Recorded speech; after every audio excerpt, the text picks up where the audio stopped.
Propaganda کا مقابلہ کیسے کیا جائے؟ مومنین اپنی قوت کو جم کریں، معاشرے کے اندر اپنے کاموں کی رفتار کو تیز کریں۔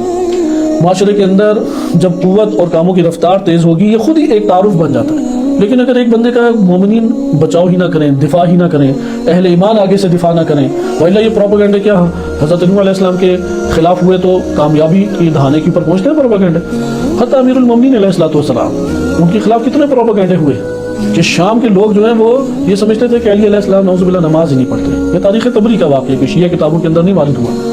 تبری میں وارد ہوا ہے کہ جنگ صفین کے اندر وہ لڑنے کے لیے آیا اور اس نے شعر پڑھے کہ تمہارا امیر تو وہ ہے کہ جسے نماز سے کیا غرض، اس نے کبھی نماز پڑھی نہیں۔ تو اس جگہ پہ پھر مبارزہ ہوا اور اسے سمجھایا۔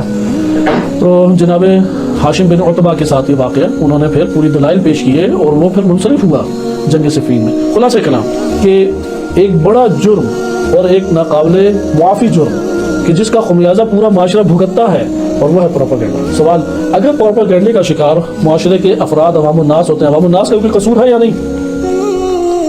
کیا ادھر ہمارے ذہن میں آئے گا قصور ہوگا یا نہیں ہوگا پروپیگنڈے کا اگر شکار ہوتے ہیں؟ قصور ہے تو کیوں؟ وہ تو کہیں گے کہ ہمیں کیا پتا، وہ تو پروپیگنڈا اتنا تھا۔ تو اللہ تعالیٰ نے معاشرے میں جو لوگ ہیں انہیں بھینس نہیں بنایا، انسان بنایا۔